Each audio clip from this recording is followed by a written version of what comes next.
The story takes place in a prison where all the inmates are forced to get out of their cells for mealtime. Aegir, one of the prisoners, is unsure why and when he was brought to this place, and judging by his physique, he figures that he's pretty young. In the dining hall, Aegir quietly enjoys his meal when out of nowhere, a pretty chick appears and compliments Aegir for completely destroying his opponent in the last match. However, Aegir, unsure, asks who she is, and when she tries to remind him by telling him her name, Aegir asks her not to, as he doesn't care about other people's names. Suddenly, one of the guards orders the inmates to take a bath afterward while asking Aegir to get ready for his match at once. Just as he is about to head out, she tells him not to die, causing him to think how the outcome of a battle is unknown until the end.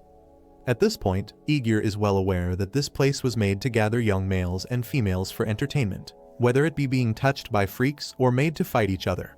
After grabbing his weapon, Aegir steps into the arena, and the announcer with two hot baddies in his arms mentions that Aegir will be competing in sword skills with his opponent. Before long, his opponent, named Ashmat, enters the arena as well. Without wasting any time, he dashes towards Aegir, and with a single strike, Aegir cuts his arm off.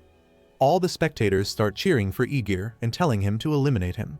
As expected, Aegir beheads his opponent and starts heading back, only to be told by the guards that it's not over yet. After that, another opponent appears who seems to be clearly shaking in fear with tears running down his face. That guy starts his mindless yap session that Aegir fails to understand, but after noticing his body language, he figures that he is that boy's family. It is announced that Aegir's new opponent, Doyle, is a knight in training, which causes Aegir to realize that he must be pretty strong. With that being said, the duel begins and Doyle charges Aegir, but Aegir manages to dodge all his advances. Impressed, Doyle mentions that Aegir's speed is not normal and manages to dodge one of Aegir's strikes. Seeing an opening, Doyle tries counter-attacking, but Aegir easily predicts his move and disarms Doyle of his shield. Doyle is impressed by this move, but at the same time, is confident that he can now take Aegir on. With that being said, he dashes towards Aegir but ends up moving back in the last second, thinking that he dodged the attack. But just then, his body splits in half perfectly like a Kit Kat and Aegir is deemed to be the victor. One of the people watching examines Aegir moves and realizes that he stepped closer at the last second, which makes him believe that Aegir has much better eyes than the average person. Finally, Aegir is heading back to his cell, but gets told by one of the guards that their master is calling for him. After appearing in front of their master, he is told about Medil, a fine-looking maiden who seems to be interested in him after watching his previous match. She then begins touching his muscles, but gets interrupted by the master, who wants to discuss the price first. As they start their negotiations, the master orders Aegir to take off his clothes. Without any hesitation, Aegir proudly reveals his tool, making Medil both impressed and flustered. While she begins taking a closer look at his magic wand, the other guards bring a sword. Their master then tells Aegir to take the sword and show his body to Medil, but as soon as he gets his hands on the sword, Aegir beheads the guard standing next to him. As both the master and Medil look at him in shock, Aegir reminds them of their mistake of giving him a sword after he survived in that place for so long on the verge of death. After that, he goes on to eliminate the other guards and eventually stabs Medil in the guts as well. Terrified, the master asks if Aegir holds a grudge against him, and Aegir refuses, telling the master that he normally wants to win every fight, which is why he wants to see how he can win in a fight trying to escape. After sending the master to the netherworld, he continues making his way towards the exit by eliminating all the guards in his way. While passing through the cells, he notices that girl from before, telling him that he'll have a better chance of escaping if he sets everyone loose. Surprisingly, he listens to her, and before long, they all manage to step outside. Telling Aegir that she wants to look for a city, she asks about his plans, to which Aegir replies that he can now be anything he wants. Sometime later, a group of bandits threaten some knights to hand over the money and the pretty girl, but the knights are confident that they won't let themselves be outdone by such filthy beings. Soon after, one of the bandits tries attacking the knights but easily gets dealt with. Seeing this, the other knights start charging as well and eliminate one more bandit, causing others to get a bit cautious. Now confident, the knight questions if they want to continue this fight, causing the bandit leader to ask Aegir for help. With that being said, Aegir emerges out of nowhere, telling the bandit leader not to yell so loudly as he has been hungover for 2 days. The knight sees Aegir as a kid and questions if he is being threatened by the bandits. Aegir gets shocked to hear this, but knowing that he doesn't need to explain, He dashes forward and brings the knight to the ground with a single strike. Afterward, he takes care of that knight, and just like that, the other knights are defeated as well. Following that, the bandits expose the goodies of that girl, telling Aegir that he can do that girl first as a reward, but he refuses, advising them to shut her mouth while doing the deed. Aegir goes away to rest for a while and remembers how he joined a group of mercenaries after escaping the prison half a year ago. Later that day, one of the bandits asks his boss if they are going to attack the caravan, to which he agrees, saying that a caravan of that scale will allow them to catch several women and alcohol. This makes the bandit wonder if they can even catch up to them, and the leader replies that they won't be taking the highway, but a shortcut through the forest. With that being said, they all are making their way through the forest, discussing various rumors about how dangerous the forest is, only to be told by their leader not to believe in such rumors. Just then, one of his men comes running and informs the leader about a house with a single woman living inside. After confirming that he is not mistaking a tree for a girl, the leader tells him to take their group to that house. Upon arrival, all of them are shocked to see a well-established house in the middle of the forest. The whole group ends up surrounding that house, and before long, a gorgeous-looking girl steps outside, greeting the group of bandits, making even someone like Aegir blush. She apologizes for not greeting them properly as her frail body cannot step into the sun. Seeing how that girl is a solid 10, the leader barges into her house along with Aegir. She lets them know that she can't afford such hospitality, considering it's a single woman house, to which the bandit leader replies that looking at a woman like her is the best hospitality. He then asks for her name while coping a feel of those planets on her chest, and that girl introduces herself as Lucy Yuktavania. Hearing a family name surprises the bandits, but gets told by her to just call her Lucy. While the bandit leader makes his move on Lucy, Aegir notices that there's not a single candle in the house, causing him to think if she lives in total darkness. After thoroughly examining her cakes, the leader decides to make her his woman, and when Lucy argues that she wants to protect this house, he mentions that he'll burn the house and drag her outside if she doesn't listen. Ultimately, she agrees to let them hit one by one as she doesn't like being treated roughly, and the bandit leader ends up agreeing. Following that, everyone steps outside except the bandit leader and discusses how they can't wait for their turn. One of them hears the noises coming from the house and comments that she is being dominated pretty hard. Suddenly, the door opens and the bandit leader comes out running, looking like a corpse, only to fall onto the ground and pass away. All the other bandits along with Aegir take on their weapon and watch as Lucy comes out completely exposed with blood dripping from her mouth. Without wasting any time, the other bandit tries attacking her, but she grabs his spears with the tip of her fingers and easily takes his life. Aegir realizes that she doesn't seem like a normal person, while simultaneously, the others attack her with crossbows.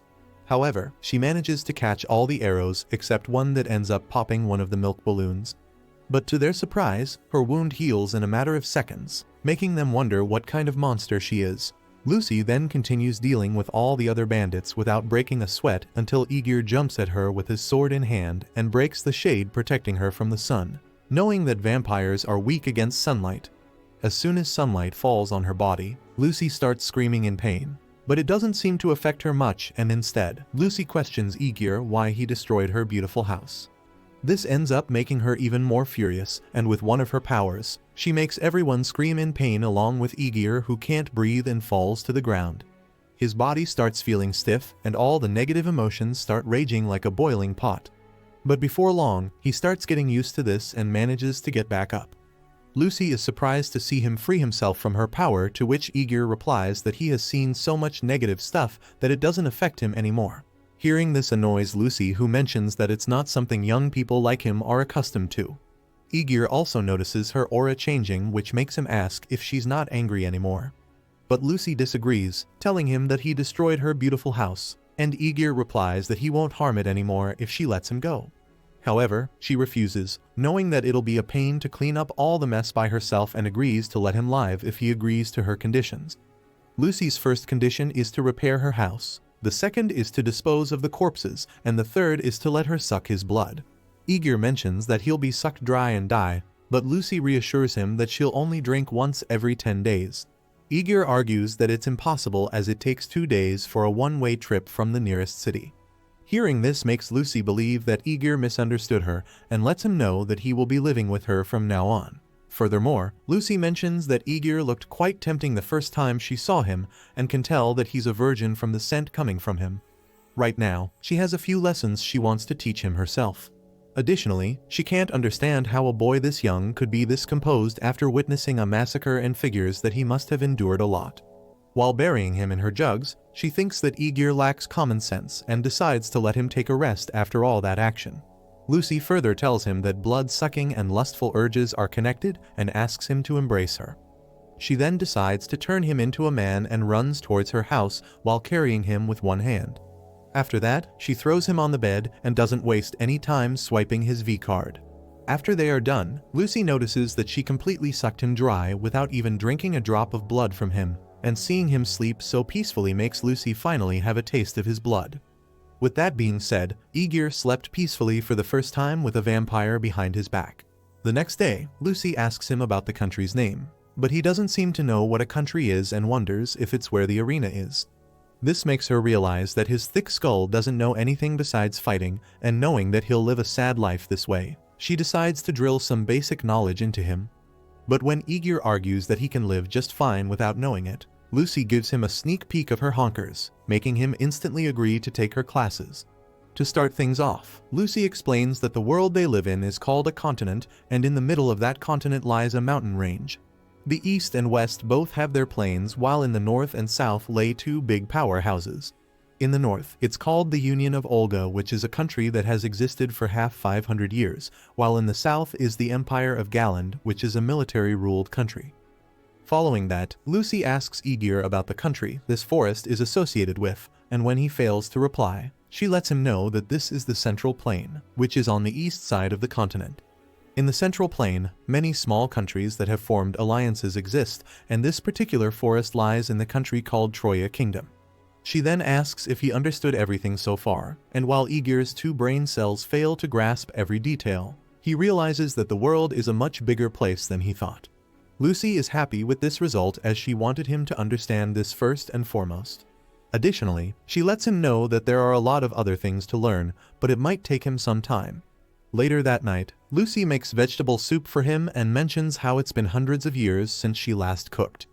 Aegir instantly digs in as he is really hungry, and when he asks if she's not going to eat, Lucy lets him know that her meal is his blood. She then notices him staring at her, and when she questions the reason, Aegir replies that he wants her to teach him about women as well. Before going to bed, Lucy makes sure to give him a proper lesson, and when Aegir makes up his mind to satisfy her this time, he gets told by Lucy that he is 500 years too early to challenge her. Now, months have passed since that day, and currently, Aegir is busy hunting deers. Later that day, he returns home with a deer on his shoulder and gets reminded by Lucy that he needs to train his mind more than his body. Apparently, it has been around 2 years since he started living with Lucy and has enjoyed each day. His daily routine involves him waking up, keeping the fire going to prepare breakfast, and then waking up Lucy. Following that, he studies until the sun rises, and when the sky turns white, he plows the fields to train his body. Once he is done, he makes sure to be intimate with her and embraces her every night. After their first round, Lucy compliments him for improving a bit, causing Aegir to jump at her, looking to improve even further. He is now starting to understand the supremacy of a man after seeing Lucy enjoy it, and remembers how she always makes sure to compliment him when he does a good job. Currently, Aegir is able to make Lucy successfully reach climax, and after they are done, he accidentally ends up calling her his mother. Surprised, Lucy makes sure to tease him by telling Aegir to treat his beloved mother well. Later that night, Aegir is busy swinging his sword when Lucy appears and notices that he has gotten even more muscular. Aegir replies that it's because he has been eating well and asks her to spar with him for a bit, to which she agrees. But as expected, she sends him flying with a single strike, causing him to pathetically fall into the river. Lucy tells him to wash off the dirt before he enters the house, while he figures that it's impossible for him to defeat her. Then, she enters the river as well and apologizes for sending him flying, as she forgot that a human would have trouble trying to win against her. This makes Aegir mention that he wants to be strong as he's her man. Lucy gets surprised hearing him say that and teases him once again by calling him her boyfriend, only to swim away. Aegir begins swimming after her and gets told by Lucy that she will allow him to do whatever he wants if he manages to catch her. As he continues chasing after her, Lucy mentions how fun it is to lay under the moon with a cute boy. Aegir replies by saying that he'll have a lot of fun after catching her and suddenly disappears into thin air. Lucy wonders if he drowned and tries asking if he's okay. Simultaneously, he goes underwater and ends up catching Lucy before he even sees it coming. Following that, she scolds him for being so rough, but Aegir reminds Lucy of her promise. As expected, she offers her peaches to him, and just when they are about to get down to business, Aegir lets Lucy know that he doesn't need anything else. Furthermore, he mentions that he loves her more than anything in this world, but before he can say anything, Aegir notices her face and decides to just enjoy the rest of the night without saying anything further. Apparently, Aegir wants to spend his entire life with her, but if he does that, then everything she taught him would go to waste. Eventually one day, Lucy lets Aegir know that she has nothing left to teach him, making him realize that the day has finally arrived. She further mentions that he has now her permission to leave this place. At this moment, Aegir notices that his heart is unexpectedly calm and wonders if he can even remember everything she has taught him. However, he soon realizes that this is not the time to be doubting himself, and lets Lucy know that he will leave this place soon. Lucy gets a bit disappointed hearing this, and Aegir follows by asking her to come with him. He mentions that even though Lucy treasures this house, he still wants her to come as he doesn't want to stay away from her. She begins blushing after hearing him say that, but ultimately mentions that she can't agree with that, as this is the only place left for her to remember. Aegir instantly turns around and agrees to her decision, making sure to hide the tears running down his face. Lucy further adds that while she gave him the permission to leave, she isn't kicking him out. This makes Aegir question if she'll be happy if he wanted to stay by her side, to which she disagrees, saying that she wants him to live freely and explore the world. That's the reason she has been working so hard for him. Afterward, she gives him a hug, telling Aegir that she wants him to find something to believe in, and lets him know that she has already prepared everything that he will be needing for his trip. The things she prepared included armor, gauntlets, boots, and some gold coins. Apparently, this belongs to the man she ate a long time ago, and is glad that they ended up being useful. Not only that, but Lucy also gives him a weapon along with a mantle, saying that she's sure he'll be able to wield it just fine. Noticing the color makes Aegir wonder why it's black, and Lucy replies that it was originally white, but she dyed it red with her blood. Later that night, Aegir is fully dripped up and ready to leave. Lucy comments on how he has changed a lot, but still has room to grow. Before leaving, he lets her know that she is his whole life and thanks Lucy by kissing her hand.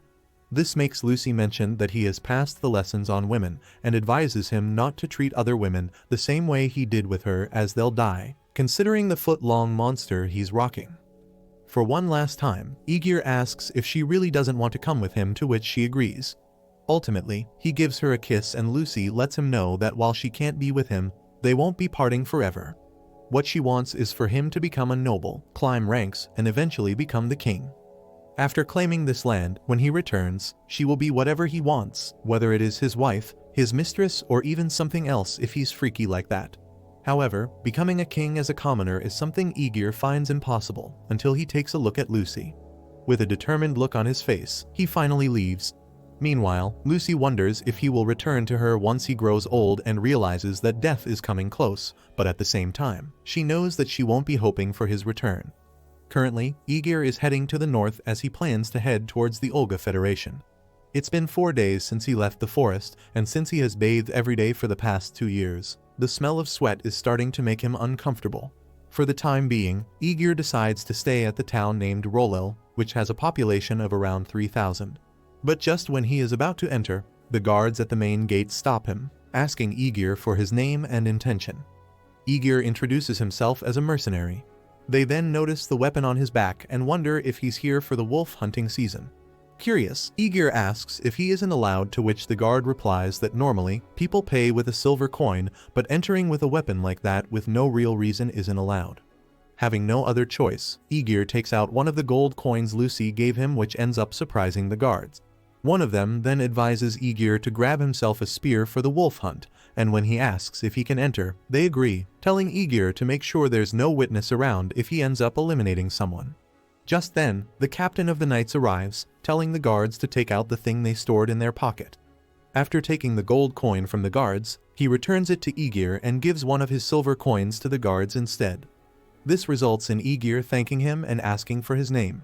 The captain introduces himself as Gray, and judging by his look, Aegir notices that he seems like a worthy opponent. Gray then notices Aegir's weapon as well and asks what he plans to do with it.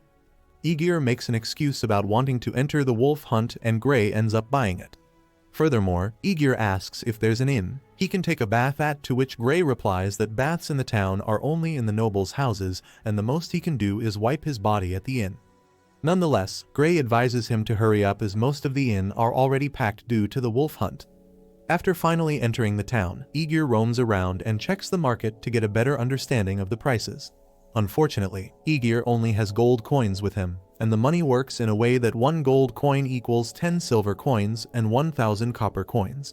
Even if he buys groceries, the total won't even reach 1 silver, which is why he needs to go to a money changer first. With that being said, he pays a shop called Miranda Company a visit and lets the owner know that he wants to exchange 5 gold coins with silver coins. The owner mentions that he needs to check the coins just in case, and after taking a closer look, he freaks out and questions Aegir how he comes across these coins. Knowing that he can't just say that a vampire gave it to him, Aegir replies that he got it in the forest. The owner finds it amazing that he went to the demon forest and came back in one piece. When Aegir asks what he means, the nearly expired human replies that it's a gold coin made by a kingdom that has long since perished. He further elaborates that there was a large kingdom that ruled the territory encompassed by the Tria Kingdom and the Arkland Kingdom. This is a coin that was used in that kingdom. Aegir questions if he can't use it now. The old man agrees, saying that it can be considered a counterfeit as it has not been in use for a long time. However, he still decides to give Aegir 10 royal gold coins in exchange for that coin.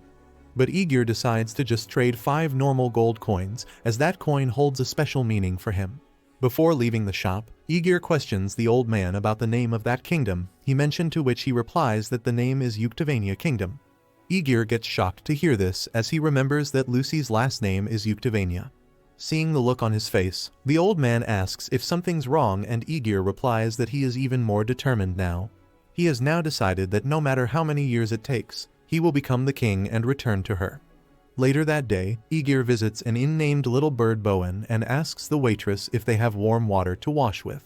She agrees, saying that it will cost him a bit extra. After Aegir agrees, the girl mentions that it will cost him 45 coppers for a night, letting him know that they have increased the prices due to the hunting season. After seeing him write his name on the register, she compliments his handwriting, reminding Aegir of the brutal training Lucy made him go through. Following that, Aegir asks for her name and gets told that it's Maria. Even though he likes her facial features, her non-existent curves disappoint him a little. Lastly, Maria advises him to buy something from the stalls to eat as they are short-staffed. Curious, Aegir asks her about the wolf hunt, but all she knows is the guards are gathering coaches around the north gate at dawn for some reason. While she gets his room ready, Aegir goes out and enjoys some chicken skewers which he got for 3 coppers. Just then, a little girl appears and asks Aegir if he wants to buy some tomatoes. Aegir notices that all of them look pretty bruised, and remembering Lucy's lessons to treat all girls kindly, he decides to buy all of the tomatoes. When that girl starts struggling to give him the change, Aegir allows her to keep it. Furthermore, he gives her one of the tomatoes she was selling and asks for her name. That girl introduces herself as Rue, and on his way back, Aegir has some thoughts about that girl, which could lock him up for life. After returning back to the inn, Aegir realizes that compared to Rue, Maria is much older and perfect for him. Finally, he gets to take a bath after so long and figures he can stay at the inn for some time, as Lucy gave him a lot of money, so he shouldn't have any trouble paying for anything for the time being. Aegir then remembers the wolf hunt, and realizing that he hasn't fought at all for the past 2 years, he realizes that hunting some wolves is a good warm-up. The next morning, Mary comes to wake Aegir up, saying that the wolf hunt would start soon, only to see him standing proudly with his hot dog out. Flustered, Mary questions why he is not wearing any clothes, while Aegir, thinking that she likes it, invites her to come and take a better look, only to be called a freak. Later, he steps out of the inn and wonders if Rue will come again. To his surprise, she seems to be standing there selling tomatoes again. Aegir makes sure to buy some, and after asking a couple of people, he manages to meet up with Gray, who is busy preparing everything for the wolf hunt. Before long, all of them are on their way to the forest. Aegir lets Gray know that this is his first wolf hunt and wants Gray to teach him the basics. Gray mentions that he thought Aegir was a regular and decides to explain on their way to the destination. He starts off by saying that the important part of wolf hunting is targeting those that are half turned into monsters, in other words, called the hungry wolves. The wolves that have become monsters normally act alone, but sometimes they can even lead a pack on their own. But as they are much stronger, they mostly become the pack's leader, and many people are killed fighting them. This is why before winter arrives, armed mercenaries are sent to the forest to lure those wolves out and eliminate them. Eliminating a normal wolf can earn him 50 coppers, and doing nothing until the end can earn him the same. However, eliminating a monster wolf can earn him at least 2 gold coins. Eventually, they arrive at their destination, and when Aegir asks Gray if he can hunt alone rather than in groups, Gray lets him know that it's impossible to hunt alone, but gets interrupted by girls who invite Aegir to join them as there's only 2 of them. Gray questions Aegir if he wants to join their group, and without any hesitation, he instantly agrees. Furthermore, he gives Gray a thumbs up, thinking that having large melons nearby makes a difference in his fighting spirit. With that being said, the first girl introduces herself as Myril, a mercenary from the Shira village, while the other girl mentions that her name is Carla, and she mainly fights with a bow. Aegir seems to like the idea of teaming up with a muscular mommy and a soft-looking beauty. He then introduces himself as well, saying that his birthplace is unknown. Seeing his weapon makes Myril wonder if he can swing it, and when Carla jokes about it, Myril scolds her for always being sarcastic, saying that their previous teammate left them for the exact reason. Myril further questions about his birthplace being unknown, to which Aegir replies that all he remembers is being a slave. This comes as a surprise to her, and she apologizes for bringing back old memories, but gets told by Aegir that it's fine as he managed to run away and was raised deep in the mountains. Soon after, Carla notices the presence of wolves and lets the others know that they are here. She mentions that the 4 wolves in the front will probably attack first, and as she predicted, 4 wolves come running towards them. Aegir easily cuts the 2 of them in half, while the other 2 try ganging up on Carla. Instantly, Aegir runs towards her and manages to take care of them, telling the wolves that they should treasure beautiful women. Myril mentions that he saved her life, and before Carla gets the chance to thank him, more wolves appear. This time, the pack seems to contain about 50 wolves, and Myril notices that it's a pack that's led by a hungry wolf. She then decides to attack them with Aegir, asking Carla to stay back and make sure none of them get too close to them. However, Aegir mentions that he will protect both of them as he alone is enough. Myril argues that it's impossible for him to fight 50 wolves, but all Aegir does is ask the girls to let him touch their goodies if he wins, confusing both of them. As the wolves start charging, Aegir realizes that except for him using a new weapon, nothing else is holding him back. With a single strike, Aegir cuts down several wolves and continues to do so until all 50 of them are eliminated. At last, the hungry wolf leaves the shadows and appears in front of Aegir. With that being said, Aegir prepares to face the hungry wolf, letting it know that he can't let it pass as he needs to protect his women. Just as the hungry wolf dashes towards him, Aegir manages to strike it and cut the wolf in half with a single attack, shocking the baddies who call him amazing. Myril asks Carla to compliment him as well, but she's too flustered to even say anything. Aegir lets Carla know that he doesn't need any thanks, but, as promised, wants them to let him touch their jugs. While Myril realizes that he wasn't joking and really is a freak, Carla allows him to touch it as long as he's okay with it. In an instant, he appears behind her and massages those melons of hers. As expected, she begins making happy noises, and Myril, getting embarrassed looking at them, decides to go and collect the wolf's fangs. Meanwhile, Carla notices something hard touching her back and wonders what that big thing is. In the end, Aegir makes sure to pinch those pepperonis, causing Carla to scream in enjoyment, making Myril believe that she must have reached climax. Before long, Gray appears and asks if they are all right. Soon after, he notices the several wolf corpses lying around them and compliments Aegir for being an amazing guy. When Myril asks him about the other party, Gray replies that 20% of those who participated are annihilated, saying that something so bizarre has never happened before. For the time being, he suggests getting back to town. On their way back, Myril finds out that there were a total of 4 hungry wolves, and Gray adds that all the parties they've picked have seen them. Apparently, the guards were able to attack and drive those wolves away, but including Aegir's hunt, only 2 hungry wolves were taken down. Aegir figures that the wolf hunt might be cancelled from tomorrow on, to which Gray agrees. Just then, a guard calls Gray out, and after getting out of the carriage, they witness several bodies of mercenaries on the ground. Before he can figure out what happened, 2 hungry wolves appear in front of them.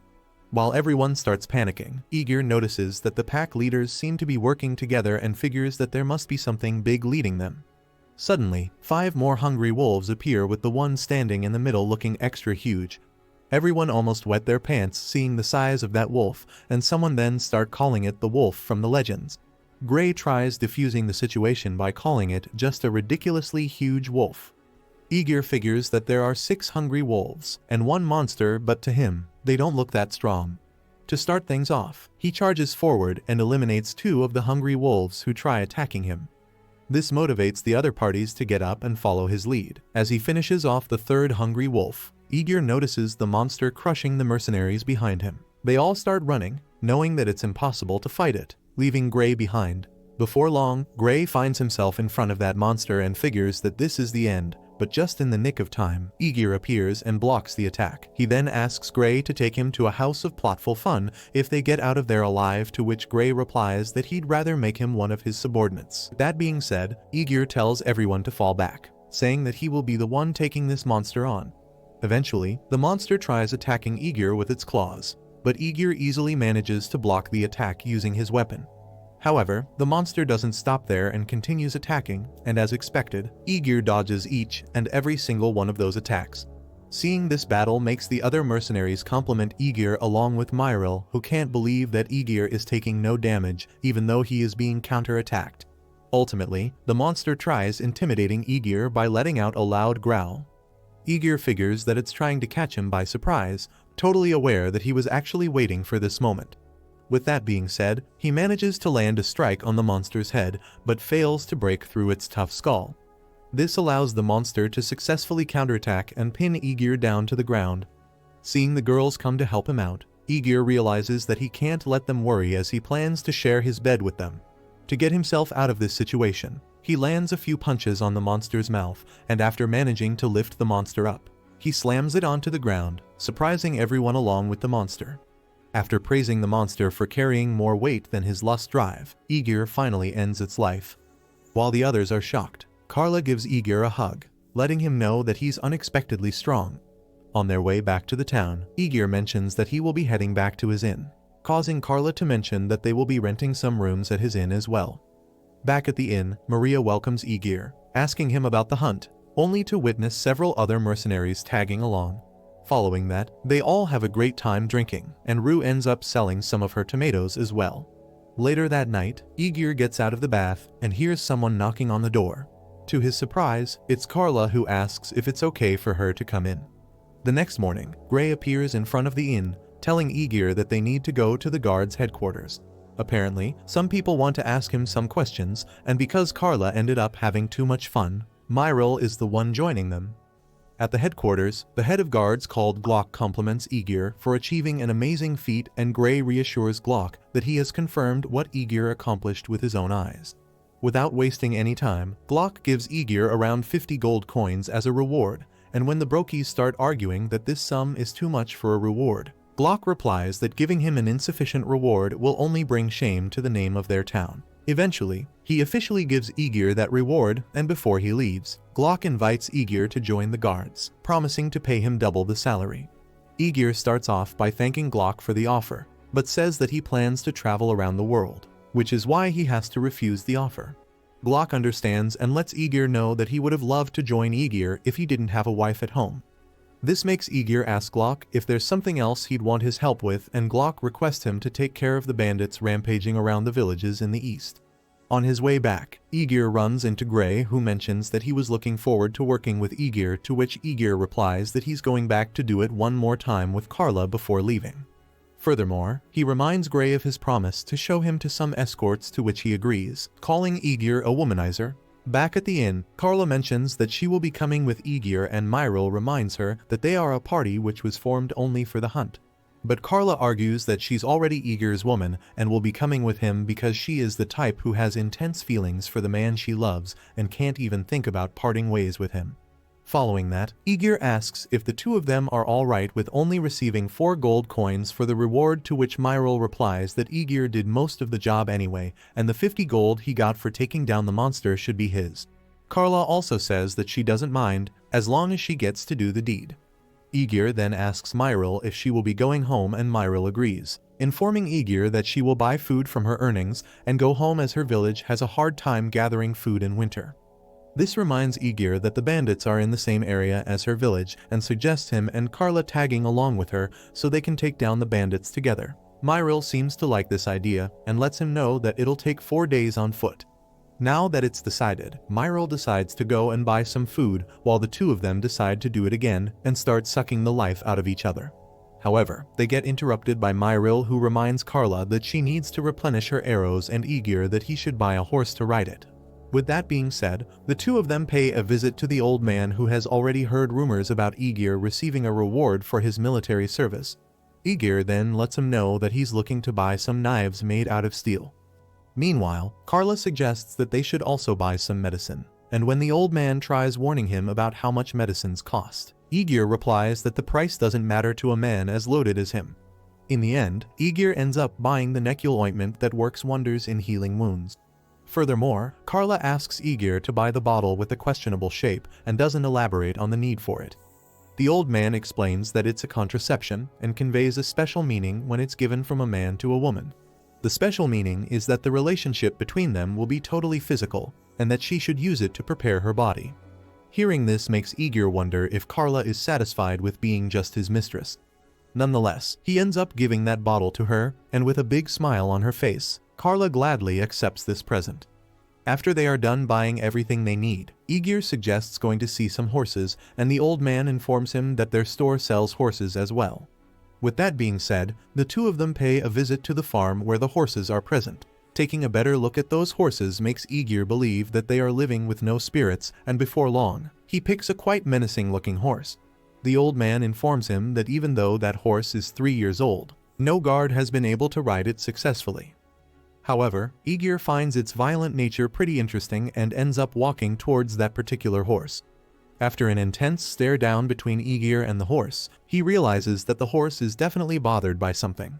Suddenly, an idea pops into his mind and Aegir asks Carla to try riding the horse.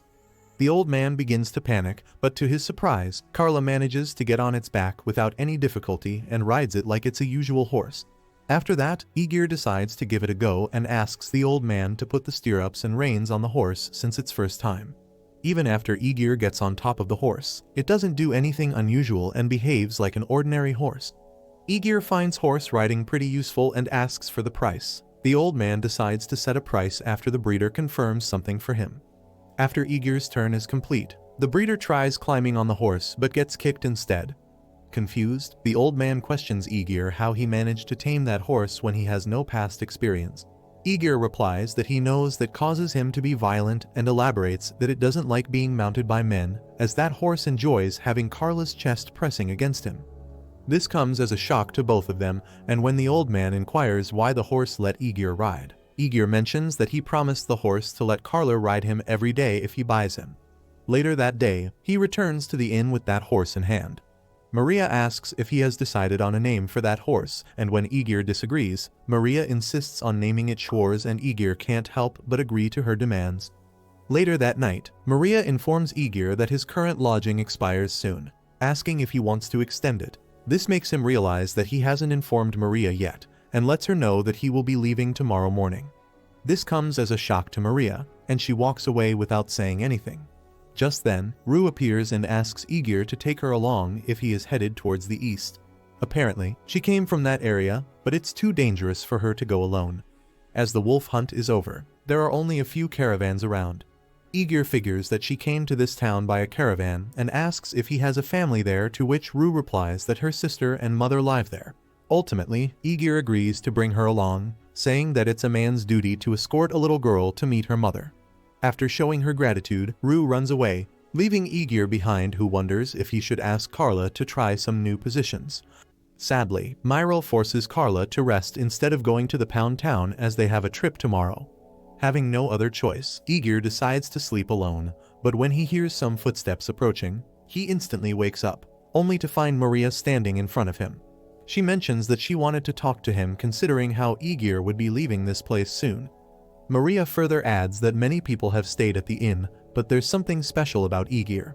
She believes that she is attracted to him and wants him to embrace her. Igor figures that it's only natural as she saw his tool, and when Maria argues that Carla is his lover, Igor disagrees.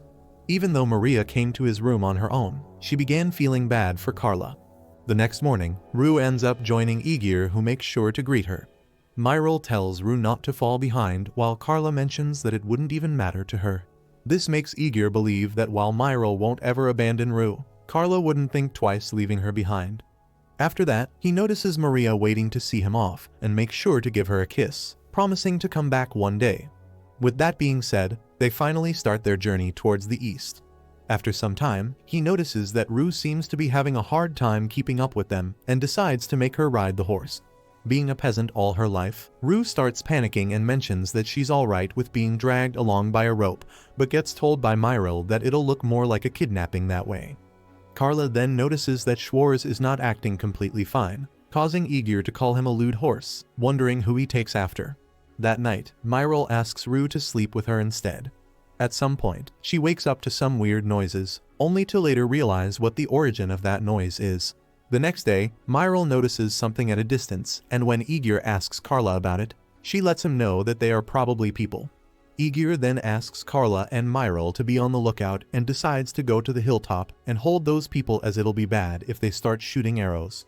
With that being said, he tells Schwarz to run at full speed and gets surprised by how fast this lust-driven horse can go. Eventually, Igor manages to find them and starts running towards them at full speed.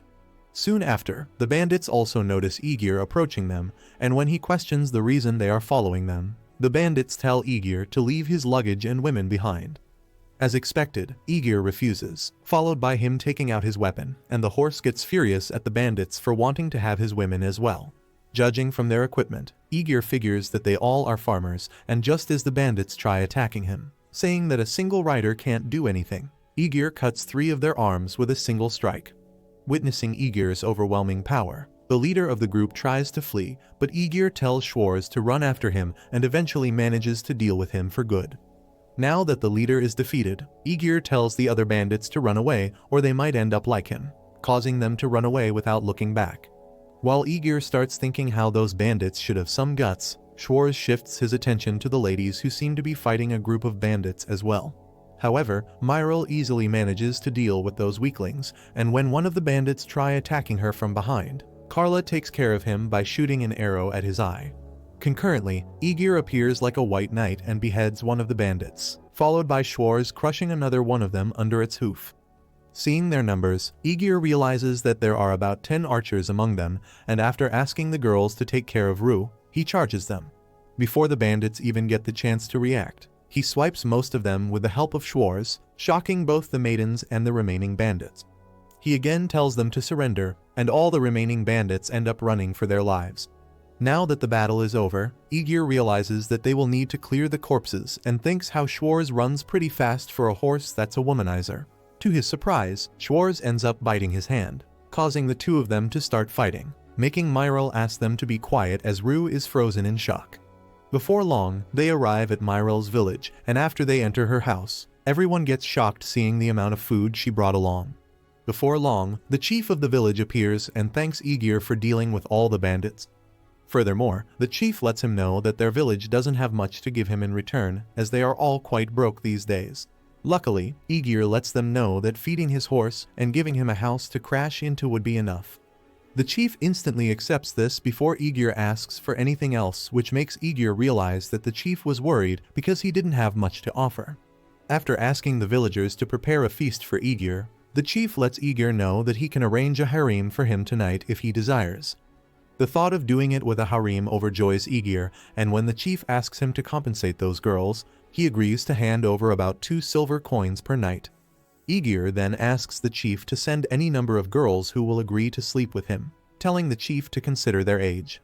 When the chief questions if he likes the young ones, Igor reassures him that he only wants adult women. During dinner, Igor informs Carla about it, and she decides to join this group project as well. Later that night, 5 girls appear in his room and compliment Igor's body, figuring that he must last long considering that he's the one who asked for them. Without any hesitation, Igor agrees, telling them that he will take turns with each of them, and with that being said, the party begins. On the other hand, one of them farmers runs to his leader who decides to avenge her comrades who lost their lives. Before long, Aegir is finally done satisfying every single one of them and goes outside to drink some well water. There, he runs into Myril who questions if he's already done, to which Aegir agrees, saying that the girls are currently taking a break. She figures that there'll be a lot of Aegir juniors running around in the village by next year. Aegir then asks about her plans and Myril replies that the village stockpile isn't looking great, and some people might even die due to starvation, which is why she can't leave the village. Aegir then pins her against the tree, letting her know that she's a beautiful woman. Myril questions what he's trying to do, reminding Aegir that he already did it with 6 women just now. This makes Aegir ask if she hates him, and after giving her a kiss, Myril replies that even though she likes him, Carla got ahead of her. Hearing this activates a neuron in Aegir, and the rest is history. The next morning, Aegir prepares to leave the village with Carla and Rue. He notices that Schwarz doesn't look really happy and lets it know that he should be grateful to have 2 women riding him. His whole harem is gathered to say their goodbyes and Myril blows him a kiss. Noticing Schwarz's behavior makes Aegir realize that he's mad that Myril's not coming and thinks to himself that they are only going to be separated for a while. As they headed towards Rue's village, they encountered many bandits but managed to take care of them with ease. At Rue's house, they are greeted by her older sister named Ku, who thanks Aegir for taking care of her little sister. Just then, her mother, who's behind the curtains, asks if they have a guest and Rue lets Aegir know that her name is Mel, and she can't come out because of the injury on her face. However, the playboy insists on coming closer and having a look at her face. Mel argues, saying that she has a terrible burn on her face and is sure that he will be disgusted at the sight of it. But Aegir disagrees, telling Mel that he's sure she's a beautiful woman, no matter how she looks on the outside. Ku asks Aegir to stop already, but gets told by Mel that it's alright and eventually comes out of the curtain. When Carla gets disgusted seeing the burn on her face, Aegir punishes her by slapping the back of her head. He is then informed by Mel that she was caught in a bush fire, and even though her life was saved, she became like this. Additionally, she figures that he must be disgusted, but to her surprise, Aegir mentions that it's not true and says that losing a beauty like her in this shape is a loss for all men around the world. Knowing that she's still a really pretty woman, Aegir takes out the ointment he bought from the old man's store. While the ointment works well for burns, Mel comments on how she can't imagine him giving it to her without wanting anything in return. Ku starts freaking out, thinking that he might come for them, and Mel requests Aegir to just accept her body. Aegir reassures Mel that he was aiming for her from the start and asks her about her husband. Mel replies that he kicked the bucket 10 years ago, which makes Aegir ask Mel to love her as her woman for 10 days if she retains her former beauty, promising to work hard to make her fall for him. Mel gets impressed with Aegir's decision to sleep with a woman like her who's past her prime and ends up accepting his offer. After that, Mel takes off her clothes and reveals her body, which has a terrible burn scar covering half of it. Aegir notices that her right hand is in a pretty bad state, and no matter how good the healing medicine is, it won't be returning to its original state. The only way left to get it back is to use a knife to separate the stuck fingers. Ku freaks out hearing the word knife and questions Aegir what he plans to do with her mother. However, Mel allows Aegir to do what he needs to, and after telling Carla to take the girls outside, Aegir warns Mel that it's going to hurt a lot. Mel lets him know that she's not really good with pain and asks Aegir not to get upset seeing her act like a little wimp. With that being said, he gives her a stick to bite onto and ultimately begins cutting through her fingers.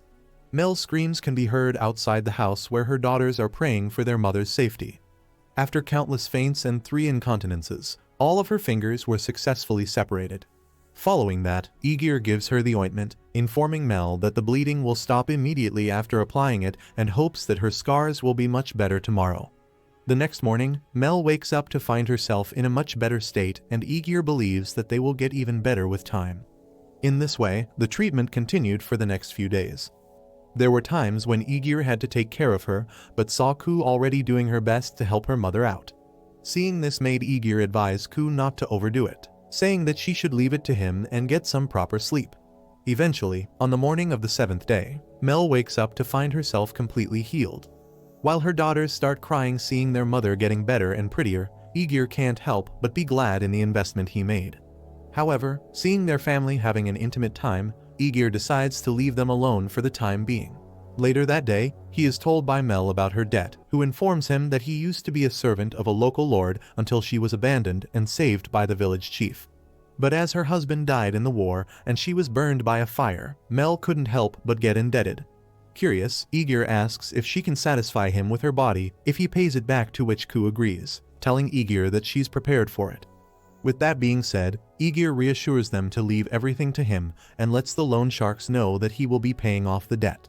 Furthermore, he gives them 5 gold coins, and when those men try complaining about Aegir coming from another place, he questions if they have any complaints about it, causing them to back off. After returning home, he gives Mel around 10 gold coins, asking her to use it for her immediate living expenses. However, Mel mentions that she can't possibly take this much, only to be told by Aegir that he's trying his best. Mel questions why he is being so nice, to which Aegir replies that he wants her to love him.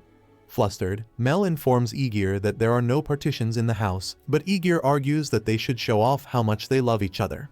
While Ku works hard making sure Rue doesn't see anything, Carla appears and asks if he forgot about her, but ultimately agrees to give them some privacy. It doesn't take long for Mel to start bouncing on that thing, and when Aegir asks her to be more aggressive, she tells him to be a little patient as it's been a decade since she last did it. Aegir then notices a neighbor enjoying the live feed from the window and wonders if he should teach him a lesson, but gets told by Mel not to or it'll become a rumor in the village. As it was a 10-day relationship, Aegir didn't miss any chance to do the deed and made sure to do it in the mountains, in the streets of the village, and even collaborated with Carla to make the experience even more enjoyable.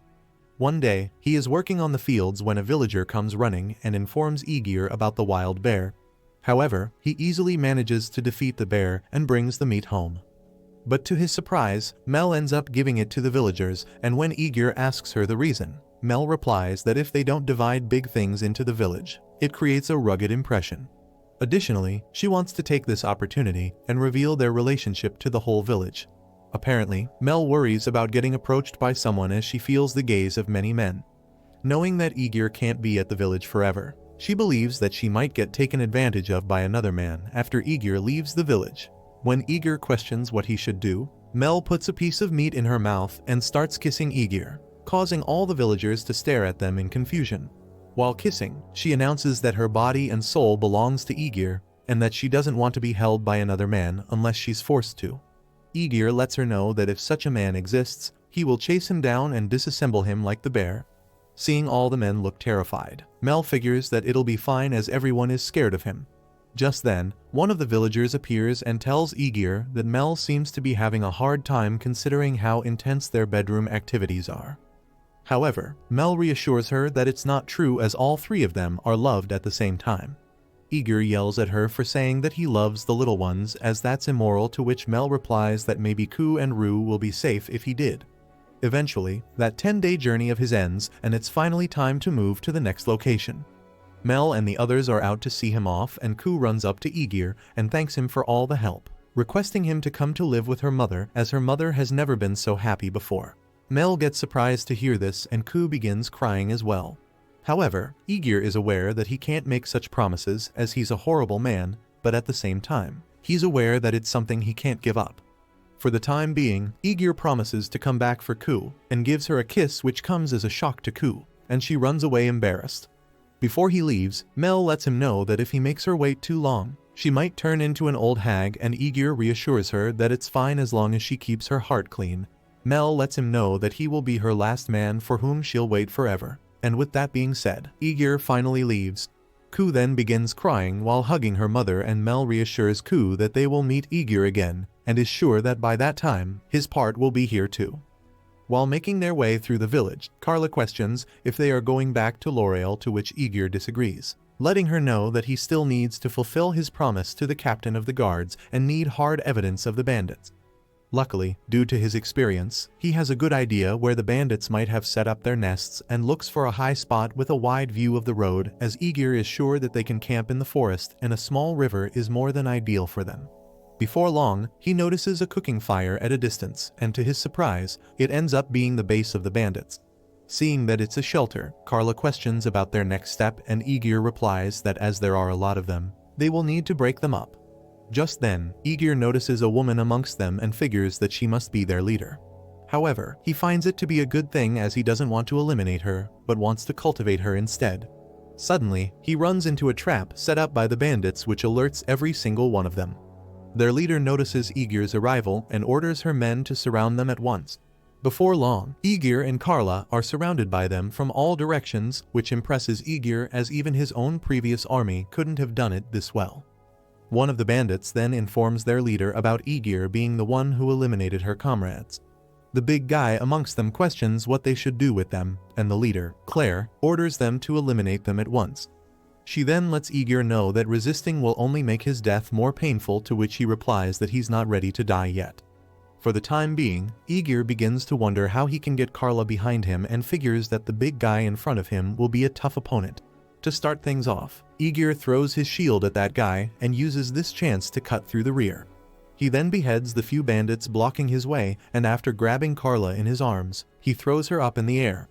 Luckily, Carla safely lands at the back, and now that she's at a safe distance, Aegir starts going all out and deals with the bandits without worrying about Carla. As he continues taking out all the bandits with ease, many of them end up surrounding Aegir at once to overwhelm him using their numbers.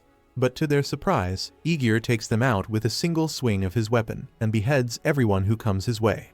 But just then, he notices Carla being cornered by some of the bandits who threaten Aegir to stay down if he cares for his woman. Those bandits then start hitting on Carla, promising to show her a good time, and Aegir's stuck fighting the others to do anything about it. Suddenly, Schwarz crushes one of them with his hoof and runs away carrying Carla on its back. Now that Carla has gone away, Aegir realizes that he can fight without any worries. With that being said, he starts beheading those bandits left and right, laughing at them, saying that he is the only enemy present. As the bandits start to hesitate, Claire decides to step up, but is stopped by the big bud who tells Claire that the leader shouldn't step forward. He then asks Aegir if he's a knight under the count, to which Aegir replies that he's just a mercenary. The big guy then mentions that he used to be a knight in the past and tries going for the first hit. Aegir realizes that it's too fast for him to avoid and ends up blocking it with his weapon. After that, Aegir begins hitting that guy with a bunch of calculated attacks, but he manages to block each and every single one of them. Aegir realizes that it's not a massacre but a proper duel, and before long, that guy's sword starts giving in. Aegir uses it to his advantage and strikes the sword, causing it to break in half. But to his surprise, that guy pulls out another sword and tries to stab Aegir, but Aegir grabs it with his cloaked left hand. He then notices that the sword is stuck, to which Aegir replies that the blades can't penetrate the cloak, and the reason it's not moving is simply the difference in their arm strength. That guy realizes that this is it, and after letting him know that he was a strong fellow, Aegir beheads him as well. Claire gets shocked to see him dead and tries to attack Aegir, but he easily unarms her and hits her with an attack, causing Claire to go down. At this point, Aegir is unsure about what he should do, as she will be executed if Aegir hands her over to the guards. Claire then begins requesting him to let her go as she doesn't want to die yet. As she continues begging Aegir to let her go, Aegir asks Claire to tell him about her past, and then he'll decide what to do with her. It turns out Claire is the daughter of an aristocrat from a small country, but after her parents were put to death, a knight under her father's command saved her as a baby and raised her into a fine-looking woman. This reminds Aegir of Lucy, and he understands how she feels, as he too wants to see the world with his own eyes and has a lot of things he has to do. Seeing him pity her makes Claire question if he will let her go, and Aegir lets her know that she must never work as a bandit again. But as she can't be innocent of any wrongdoing, Aegir wants to punish her. When Clara argues that he's being rude, Aegir tells her to shut up, while Claire figures that there's no other way around it. And as expected, the punishment turns out to be Claire's V card getting swiped, and Clara makes sure to tell Aegir to use different positions so he can maximize the punishment. Do you think Aegir will be able to become the king for Lucy's sake? Comment vampire if you'd like a part 2 of this series. As usual, thank you for tuning in, and we'll catch you in the next one.